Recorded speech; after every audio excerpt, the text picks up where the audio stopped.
All right. So, all right, people are starting to connect in here now, Scalds. So Okay, good. we'll give it a few minutes, let everyone join here, and then we'll go from there.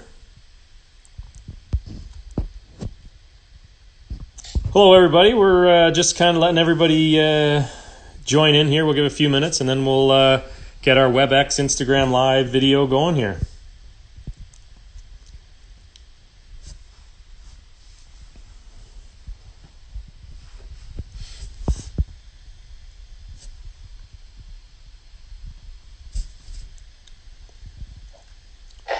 All right, 6:30. So we'll get going here. Again, this is the second Torres hockey interview here on Instagram Live. Last week we had Tom Kostopoulos.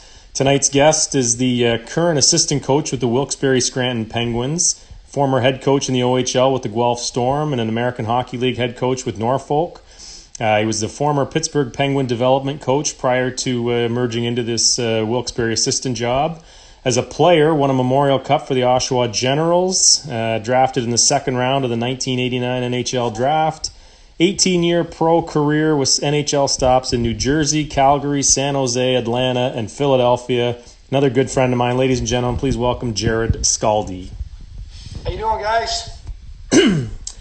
So again, the format that I've got here is I'm going to ask a bunch of questions to Scalds here, and then once we're done, we'll open it up to questions from everybody else. So the first question I like to start off with is, tell us a little bit about yourself and your playing career and how you basically made it to the NHL.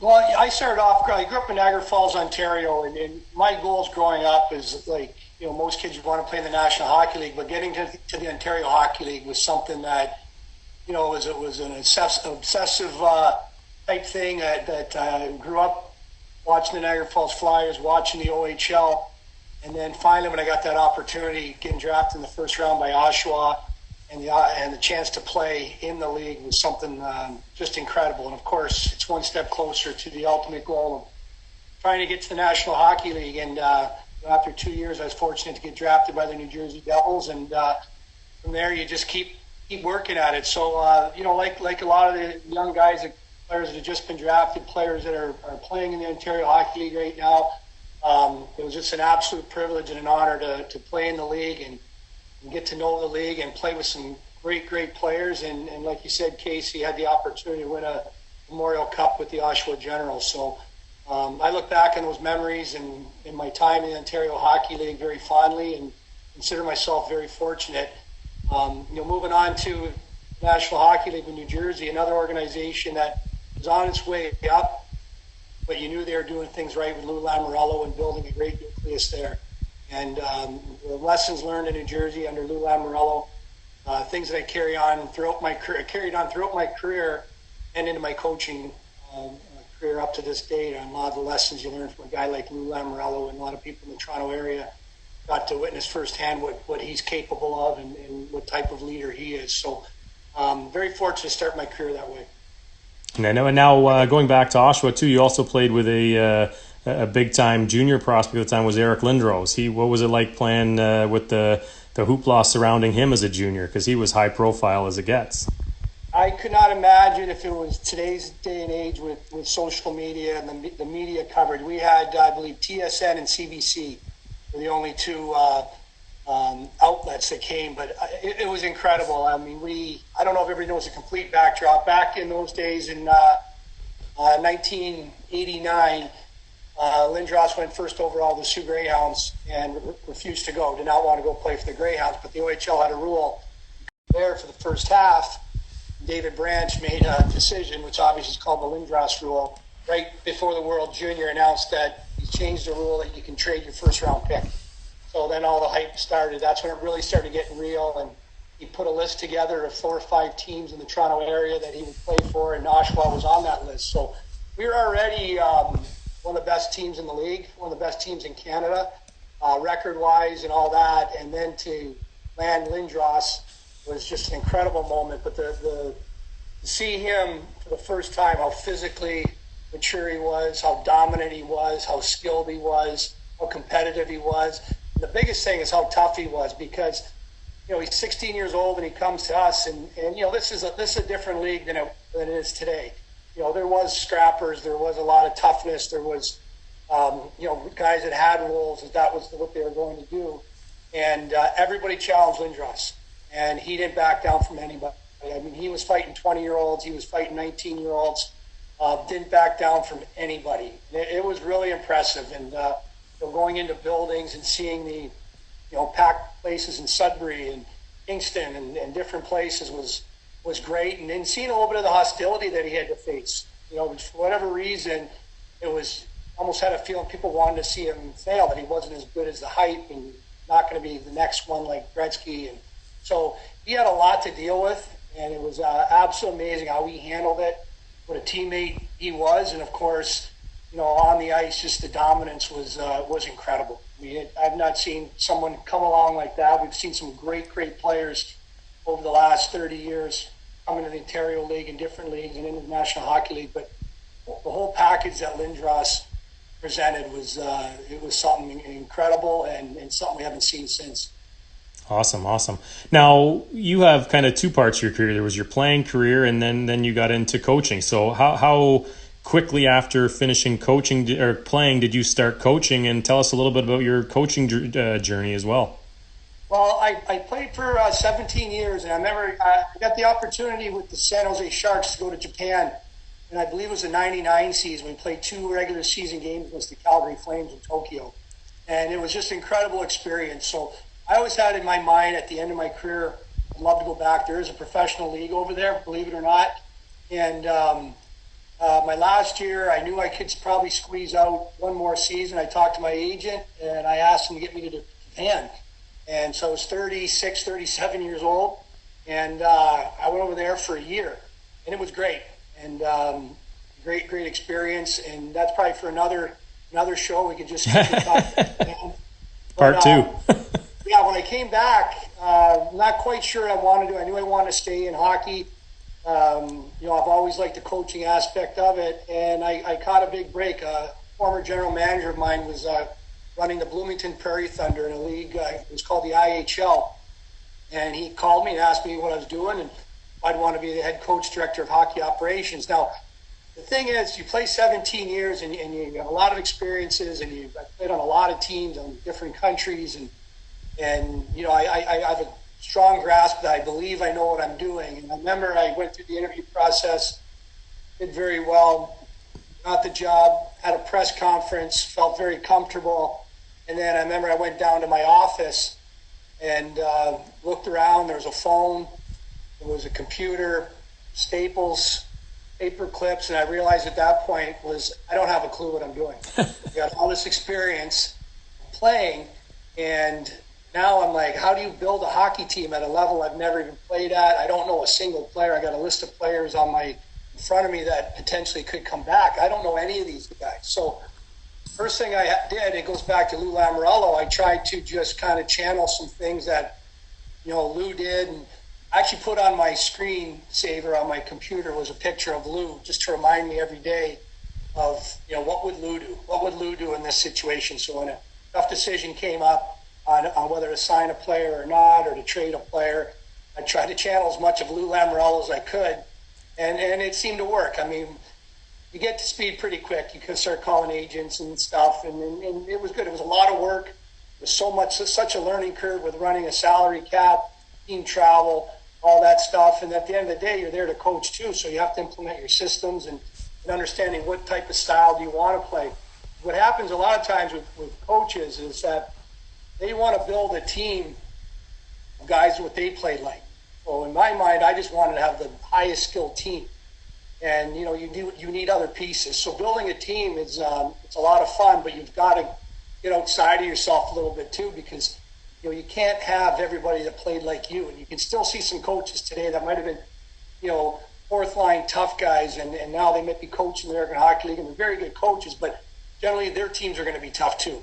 It's that fine mix of having your skill, your grit, your size, to fit different things, speed, whatever you're looking for on your team. But the challenges were great, but it was a lot of fun. At the end of the day, the only advice I would give to guys getting into coaching is that there's so much stuff going on with, like I said, the recruiting part, the salary cap, trades, but really focusing on hockey itself. That's what you're there to do, is to teach, help guys learn and to win hockey games. Good. Now, obviously, you were a head coach in the OHL with Guelph, and now you've been a head coach in the American League. Now you're an assistant coach in the American League. What do you find is the biggest difference between, say, junior players and pro players? Well, this is the way I look at it: is there's issues everywhere. Whether you coach the National Hockey League, American League, Ontario League. So when I look at the Ontario Hockey League, you're dealing with, billets. You're dealing with school counselors, guidance counselors. You're dealing with 16-year-olds they're just tired. They're not pros yet. They've just spent a full day at school. They're walking in the rink with their backpacks on, and you're asking them to perform at their best and give everything they have at it for an hour and hour practice, hour and 20-minute practice, and they put in a full day and stuff. And I found it interesting that there's just issues like that. A guy's having a problem at home, good or bad. His grades. So a lot of things went in that you have to deal with as a coach in the Ontario Hockey League. Now, jump to the American Hockey League, and we're not dealing with those issues, but we got other issues. We've got issues of guys that aren't getting called up, or guys aren't playing enough. Guys in a contract year. Guys got marital problems. Guys got children at home that one of them might be sick. You're dealing with a whole different thing, but at the end of the day, they're getting paid to do it. You know what I mean? So generally, they come in with a professionalism, but there's a whole other issues you have to deal with. And then you get to the National Hockey League, and coaches there have stuff to deal with. Again, it's not backpacks, guidance counselors, and stuff like that. You're talking about $10 million a year athletes, guys that are very demanding. It's not easy coaching superstars. Those guys are very hard to coach. They're so competitive with everything that they do. So in a case like Mike Sullivan, he's got a tough job. Looking back a couple years ago with Phil Kessel, he's got to keep Kessel happy, Malkin happy, and Crosby happy. It's impossible to keep all three happy. And this comes from him, is that one of the three is always mad at me. Now, Sully's figured out is you want to keep one guy really happy, and things will be a lot easier for yourself. So, working with Sid's not easy to deal with. He's very demanding and competitive with who his line mates are, power play, everything. And Malkin is the same way. So you got to throw Letang in there too. So you're dealing with issues at all those levels. It's just how you tackle them. And I think the best way is the honesty and staying on top of it, trying to stay in front of it. Yeah, you mentioned Sully there, and I think we're both pretty biased in this question. And I've said here last week with TK, I think he's the best coach in the league, and I say that knowing I'm biased, but I've learned so much hanging around him the short times I have had. I know you've been around him a lot more. Tell us a little bit about Sully, his coaching style, what his philosophy is like, and what it's been like to be on the same staff as him for the last 3 years. Well, as much as you see him on the bench, and of course a lot of coaches look like, he can be very animated and stuff, and he's really a funny guy. He's actually a great sense of humor. When he walks in a room, there's an absolute presence when Sully walks in. And, he talks to everybody. He's open to ideas. He has some great analogies on stuff. He likes to challenge you. If you have an answer, he's not going to say necessarily disagree, but he definitely will challenge you, and it's the dialogue that's great with him. You can sit with him for an hour and just talk hockey with an open forum on anything, and you're going to come out of there learning something. I think that's the great thing. He's very motivating to be around. He's very passionate about everything he does. Like I said, he's got some great stories on some difficult situations he has to deal with up there with superstars, and then dealing with the other guys too. It's not just the three of them or with their issues, but I think his philosophy is he demands a lot in practice. I think he is asking players to compete at their utmost. He's very fortunate that he's got probably the hardest working player in the league in Crosby on the team, so Crosby drives the bus there. But at the end of the day, Sully is very demanding on the attention to details, and the passion that he brings is contagious, and he brings people along with him. Awesome, awesome. What are some of the pitfalls you find when you see, a young junior player, even I guess like a U.S. college player, but for the most part, say a junior player when they walk into the AHL as a rookie? Like, what are some of those challenges they face as they get there, or the eye-opening difference, so to speak? I find that, or found also that there's a complacency with some junior guys. And I'll give you just an example, and I've talked to my players about this, and you see in the American Hockey League, a 20-year-old graduates from the OHL, comes to our league, and you can just tell that their habits, in the sense that you watch them warm up before the game. You watch a college guy, now, they're a little older, generally, 22, 23, and the preparedness is there. Because they practice they practice for a full week, play 2 games, hard as they can, week after week like that. And I think with junior guys, they develop some habits where they warm up and everything is done at less than required. The way they shoot the puck, the way they prepare themselves, the way it takes them time to become pros. And it's a lot of times it's not to their fault, the way the league's set up. What is it, 68 games now in the Ontario Hockey League? Yeah. A lot of games. Limited practice time generally. I think players pick up habits. So my suggestion is the junior guys is that you have to pay attention to the details, especially in practice. You can't let that stuff slip. It's so easy to let things slide. Like we said earlier, you got a lot going on in your life. You're moving away from home potentially for the first time. Pressures. You're playing in front of 4,000 or 5,000 people. You might be a high draft pick and you're feeling those pressures, but I think staying on top of your game is so important, and not letting bad habits creep in. When you do practice, whether it is for 45 minutes, an hour and a half, make sure you're doing things right. When you shoot the puck hard. Let's not just get the puck to the net. You're doing a drill, make sure you're doing it properly. Start right where the coach tells you to start. If you're starting at the hash marks, you don't start drifting into drills. You start picking up bad habits. They're so hard to break. And I find that a lot. Like in one of my favorite players, and I think you agree, we didn't get to draft him, Casey, but, Isaac Radcliffe, yeah, who had a great junior career, scored 50 goals last year for the Guelph Storm, went to the Memorial Cup. I got to see him 12 times this year. They're in our division. And I go and watch warm up just to make sure the lineups are right, and I want to reach over and grab Ratty and just tell him, like, come on, man, this is pro hockey now. You've got to warm up with pace. You have to do things right. If you're going to shoot a puck, haphazardly and warm up, you're going to do the same thing in a game. So I think that just making sure you stay on top of your game and you pay attention to details and continue to grow your game. Don't let that stuff slide. Awesome stuff. Awesome advice. What sort of skills do you think are kind of the most important and then the most transferable for the next level as well, too? Oh, that's good, Casey. Of course, everybody's going to say speed, right? Yep. That's the everybody, you got to skate. True. And I think a lot of times, not all the scouts, not Pittsburgh scouts get fooled, Casey, but I think a lot of times we see guys that come in and they can skate, but they can't think and skate, and I think as evaluating talent and stuff, I still believe hockey sense is near the top of that list. I think you can see some guys, even the National Hockey League, some guys maybe not be the best skaters, but, they can think the game, they can play the game, they can see the ice, they can read the play 2-3 steps ahead of it. So I think, as much as skating, everybody can always work on their edges. You can always want to improve on your skating and your strength and your explosiveness. Your first 2-3 strides, getting out of the box, is so important, creating separation.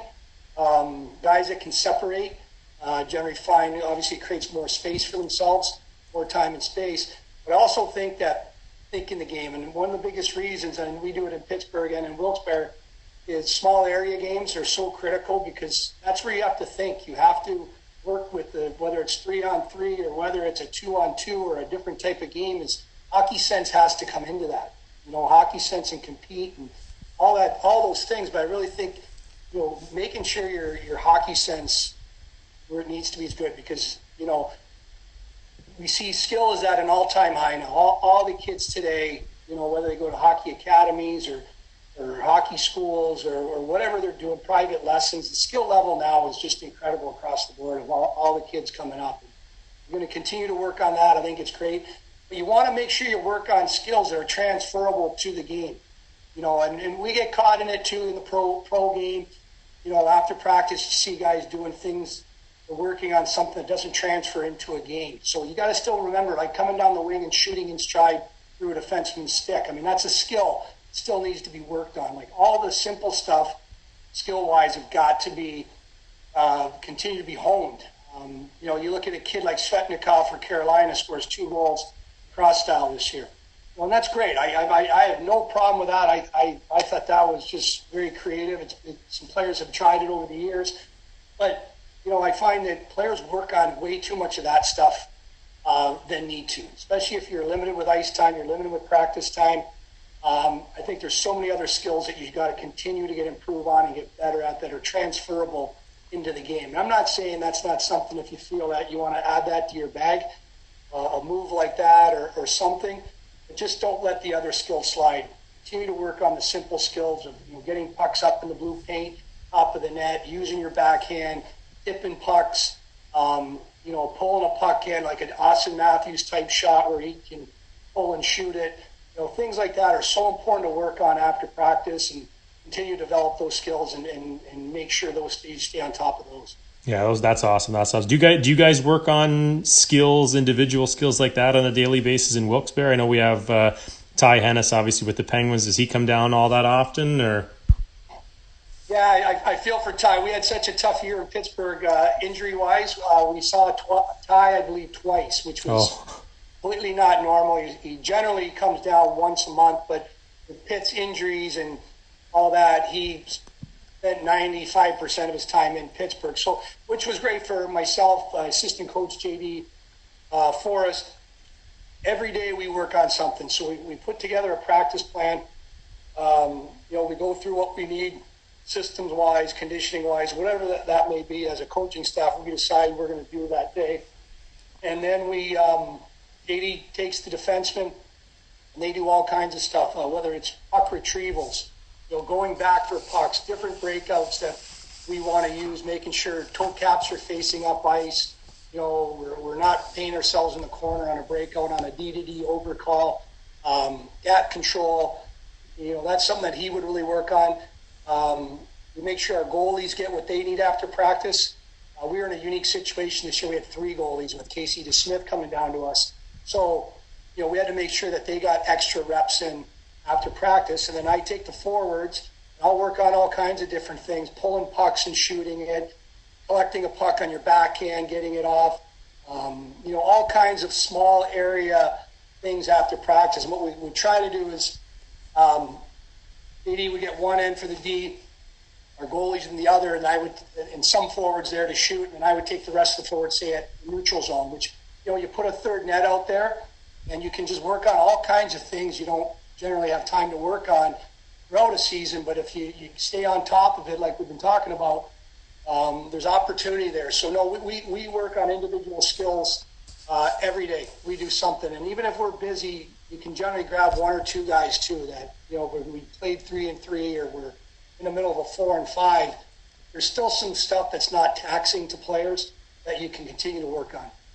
Yeah, that's awesome. Yeah, the small area games, we actually just started a program. This is going back now just before they kind of shut the world down on us. And, I thought it was a big hit here. We had people starting to phone to try to get into it after the fact that it was full. And there's so many good hockey sense scenarios you can create in these small area games. So I think they're fantastic. So. You mentioned Sid earlier. I know anytime you tell somebody you work with the Penguins, he's the first guy that comes up. What's it been like watching him at training camp and development camp here these last couple years? Well, I guess training camp for him, not development camp, but. Well, he did. I'll tell you a good story of what type of person Sid is. We showed up before regular camp. We have a rookie tournament in Buffalo, New York, and we go in a couple days early with all our prospects and players are going to be in the tournament. And so the big club, all the guys are skating on their own, no coaches before us. which is great for the young guys to see, to come walk in the morning and see Crosby there on the ice and Malkin and all these guys, Jake Gensel. And Sid the next day had somewhere to go. He had some commitment with the NHL, so he wasn't going to be able to skate it was either the afternoon or something. He wasn't going to be able to skate with that group, so he asked us if he could come on with our group. So we didn't tell any of the guys. We were sitting there skating around like every team does before practice, and the door opens and 87 comes on the ice. Here's 18, 19-year-old junior kids and college guys, and just could not believe it. He jumped right in the drills and did them like I talked about earlier. He did them right. He did them like we asked him to do them. Took a knee when we went to the board. Then I remember we played a 3-on-3 game, and you knew that he was identifying who was talented. He's such a hockey junkie and a hockey mind and stuff. So he was paying attention. And remember, we played 3-on-3, and he went right up to probably our most skilled prospect at the time, Yanni Draws. He was like, "Hey, kid, you're coming with me." Because he wanted to play with somebody that knew had some skill that could keep up with him. But here's this 18-year-old Slovenian kid that barely speaks English, and Sid's making sure he takes every rep with him. So it was just a great moment that he came out there for an hour and skated with us, and the opportunity for the guys to, get to be on the ice with him. I catch myself. I just turned 49 years old, and I'm on the ice in practice, and I'm standing beside Sid, in drills or explaining a drill with Sidney Crosby right there, and then we get to coach him in the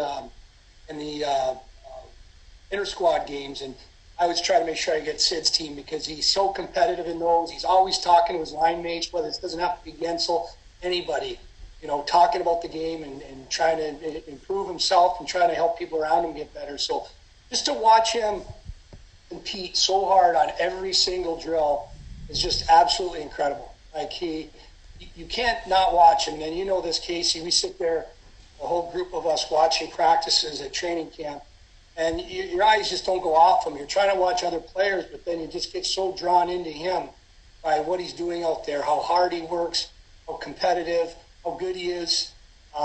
It's just incredible to be around. And like I said earlier, he drives the bus. He's the one that makes that team go, and he demands a lot of himself. He demands a lot of his teammates. That's awesome. Okay, so I'll open it up to some questions here from everybody now. So if you want to start sending either direct messages or posting it right on here, and I'll forward the questions on to Skalde. I guess while we wait for some of these to come in, let's talk a little bit about Malkin. I find sometimes he almost gets a little bit overshadowed by how good and how competitive Sid is. But I think this guy's a major superstar in his own right, and especially when one of the two seem like they're out, the other one always seems to play that much better. Yeah, you look at this season in particular, like with Sid being out for that extended time and what Malkin did during, that was a critical part of the year for the Pittsburgh Penguins, fighting for playoff positioning. It's such a competitive league. As much as we know some teams are really that good, it still is so competitive to get into the playoffs. And there was a stretch there with Sid out that, Malkin doesn't do what he did and carry the team for that stretch. We could find ourselves on the outside looking in when this pause happened. So his talent is incredible. He's in a situation too where on most teams or some other teams, he would be the focal point and the go-to guy. He's had to take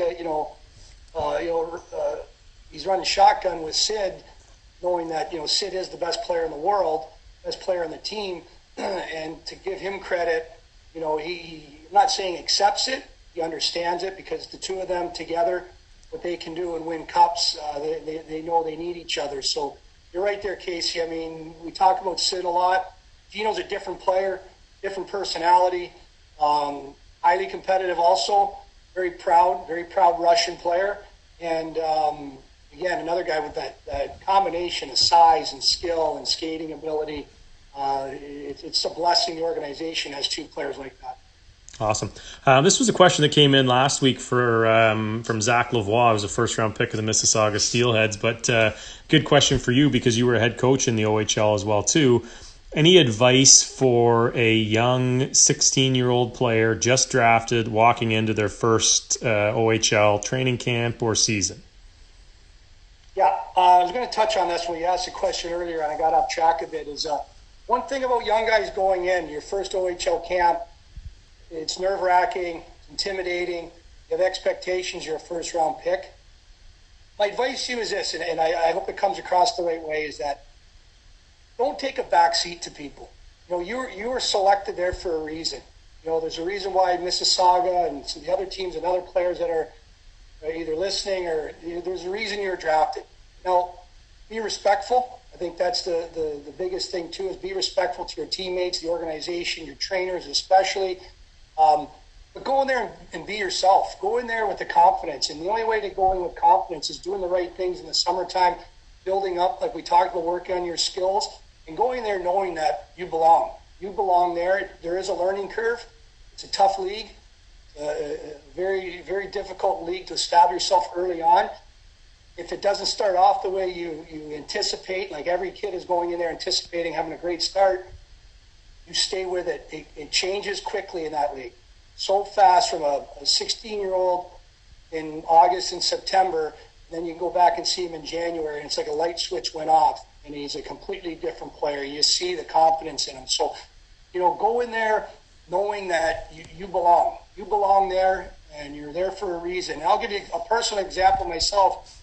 I went first round to Oshawa and, terrified going in, not sure what to expect. I think I had an inner belief in myself, and I went in, had a great preseason.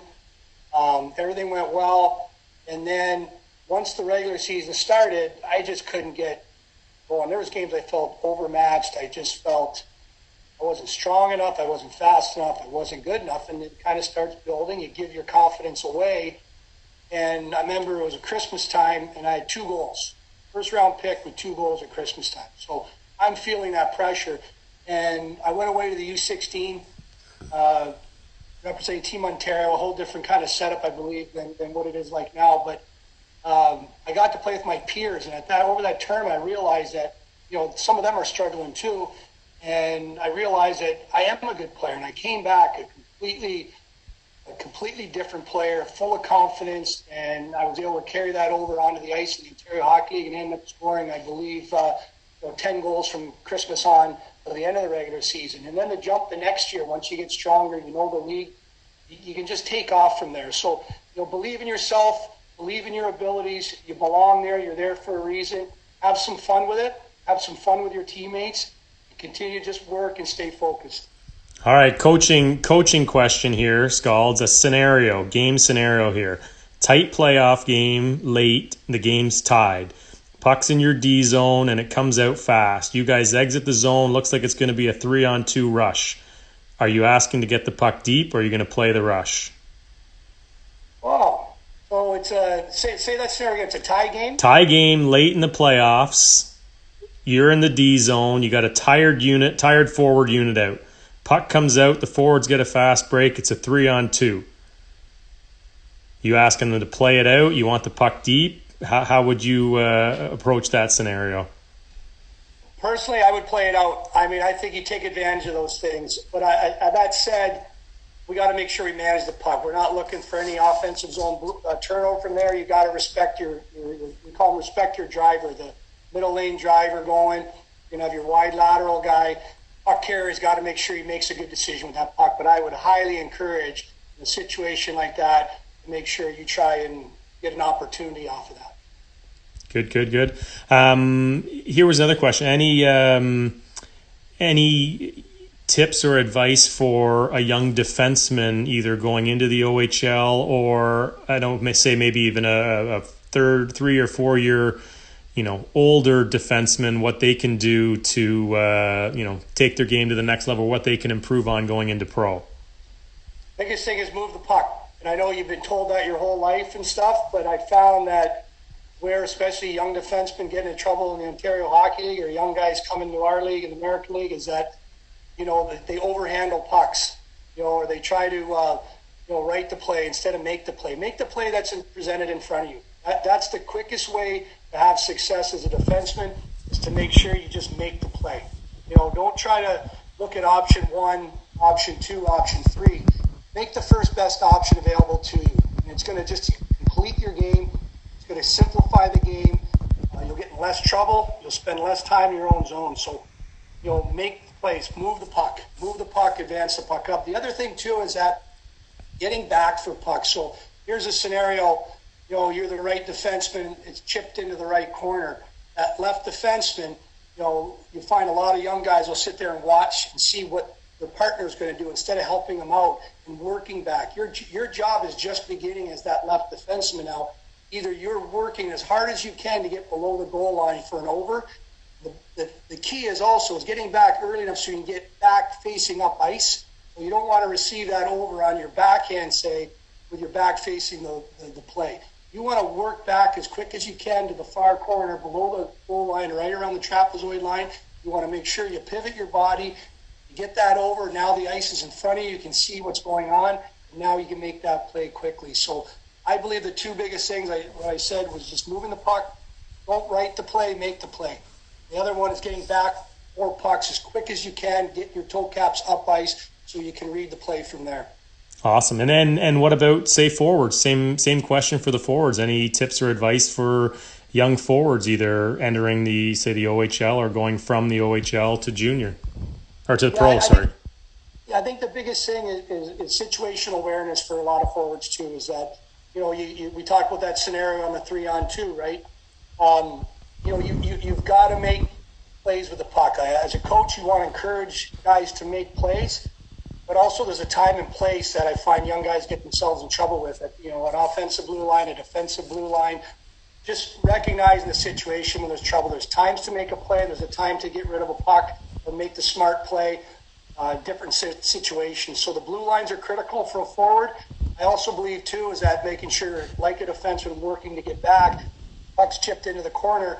Say a centerman, your job is to help out on that breakup, not watch and then read off of that. Your job is to help communicate that. So, getting back for pucks, and I just said the word communication, it just really made me think too. You can't talk enough on the ice. Great point. Great point. You really have to get in the habit, and it's developing a habit of communicating on the ice. It solves so many problems. You go to an NHL game, and you sometimes obviously they're a little louder than others, but you can generally hear a goalie yelling at his defenseman, a defenseman yelling, the forward. You can hear them communicating, and I think we can never do too much of that. We got to continue to talk and be loud and start some practice by just simple first drill. You got to call for a puck. Use your voice and be communicative with your teammates. It helps everybody else out, and it helps yourself out especially. Awesome. Okay, good question here from Benny Buhold, first-round pick to the London Knights this year. Any tips on keeping a good mindset or staying confident while playing? Well, I always believe this is that, confidence, you got to earn the confidence, and when you earn it, you want to keep it. I don't think anybody takes it away. I think you give it away. Give your confidence away by not continuing to stay on top of things. It goes back to the very beginning here about attention to detail, working on your game, staying sharp. That's how you're going to build your confidence up. It's tough. And you want to build that foundation of continually working on your skills, developing your skills, and working on your compete, working on your talk, working on your skating. All those things have got to stay in place. Whether you have a good game, a bad game, it doesn't matter. You want to continue to build that confidence regardless of how the outcome of the day before was. You have a new opportunity tomorrow to stay focused and to continue to work. That's awesome. Now, again, and this is probably maybe a follow-up one for Ben here going into a team like London. I know you coached in Guelph and you had to face that London lineup. Like, any advice to that young guy going into maybe a deeper program in the OHL? I mean, obviously every scenario is going to be a little bit different. A second-round pick or a third-round pick in some places may play more minutes than a first-round pick on a team that maybe is loaded trying to win. How does that play out, in your eyes, or any advice on that? Well, very fortunate. I mean, I have the utmost respect for the London Knights, and I think you said it there, Casey, is, a team like that. Now, I'll give you an example of a guy. I coached in the league, and I never noticed a kid named Robert Thomas first year. I didn't know he was on the team. And we're talking a team with Mitch Marner and Kachuk and Dvorak, and I didn't even know who Robert Thomas was until the next year, the first game. I was like, where'd this guy come from? Like, he was unbelievable. I actually fell in love with his game and how he played and stuff. So because you might not get the ice time or you might not have success early on does not mean you're in the plans or you're having an off year. Sometimes going to a really good team, a deep team, can be tough. It's hard to get ice time. That ice time yet generally is allotted to the older players, the drafted players, the guys that drive the bus there, the guys that are going to win you games single-handedly. So it can get discouraging at times, but you got to stay with it. You have other opportunities in practice to work. Stay positive. Be a good teammate at all times. All times you got to stay a good teammate and be positive. Here's another Sidney Crosby question. What makes Sid's compete level stand out on another level? Things he does and his habits. We've touched on it a little bit earlier, but I think from his first stride in practice, he's moving. Like, his preparation to go into situations are incredible. I mean, he prepares for practice, and when he gets out, it's like a game-like situation for him. So everything he does, how he shoots the puck, every stride he takes, how he passes the puck hard. You got to be ready to play with Sidney Crosby, even in a drill, because he passes the puck so hard. And it's crisp, it's on your tape, you have to be ready. So I wouldn't say there's one aspect of his compete. I think it's all in general that he competes at every single thing. And whether it's a 3-on-3 game or a small area game, Sid is going to be working like he would in a game-like situation. That's awesome. I'm pretty much out of questions here. Is there anything else you want to maybe touch on, Skalde, that I maybe didn't? Any advice you could give guys? Or yeah, I would say this, and make sure you're having fun. And when I say fun, it's not the exterior type stuff. There is going to be fun to have. You're going to be going to new schools. Your new teammates, new organization. It's incredible to go into Kitchener and play in front of 9,000 people. It's a whole different level, but just make sure you're having fun. Enjoy the game.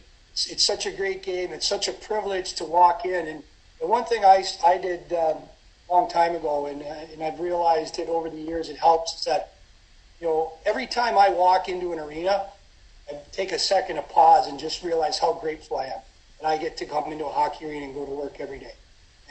Or I got to play, or I get to coach, or I get to whatever it is.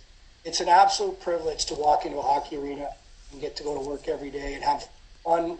It's something that you absolutely love doing. So enjoy every moment of it, everywhere you go, whether it's London, Mississauga, Oshawa. Make sure that you're enjoying it, and be very cognizant of the fact that you're very fortunate that you get to walk into an OHL rink and get to do all this stuff for fun. Yeah, I say that when I got hired by Pittsburgh 4 years ago, I haven't had a bad working day in 4 years. So I 100% hear what you're saying there. You were very fortunate enough as well, too. You had such a great OHL career that was it last year or the year before when the Oshawa Generals, during their playoff run, were bringing back ex-alumni, and you actually got to come out and drop the puck at center ice all by yourself when even Eric Lindros, they grouped together with another duo. You had the whole show to yourself. What was that like, going back home to Oshawa? It was great, and it really worked out good because, unfortunately for us, we didn't make the playoffs last year in Wilkes-Barre, and my son had just got drafted by the Oshawa Generals, so we were going up there for development camp, and it all worked out great that I got to go on the ice and drop the puck, and it was great. The Oshawa Generals do such a great job. I'm obviously biased as we are in Pittsburgh and Oshawa, but their facilities and the people running it and everything is just outstanding. So I'm really, really glad I got to do that. It was a great moment for myself and my son. And now you're also a former Belleville Bull. We haven't. Wilkes-Barre hasn't been in Belleville with you there, have they? No, we didn't go the last 2 years. I was really excited to go back to that old barn. So yeah, you'll be impressed with all the renovations they've done to it. It's some of it is still exactly the same, and there's a lot of other really new elements to it. You mentioned your son earlier. Your son has one of the best hockey names you could ever think of. Tell us about your son, draft pick of the Oshawa Generals. Yeah, he's an 03, and he when we found out we were having a boy, and my wife's like, I want to name him Skate.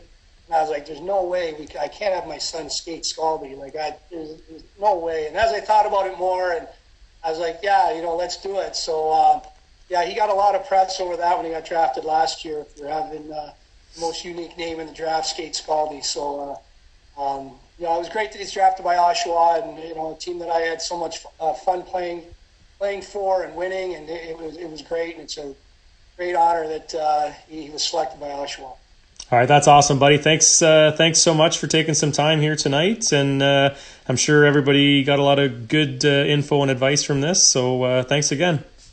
Hey, thanks for having me. Take care, guys. Thanks a lot, Scalds. Bye.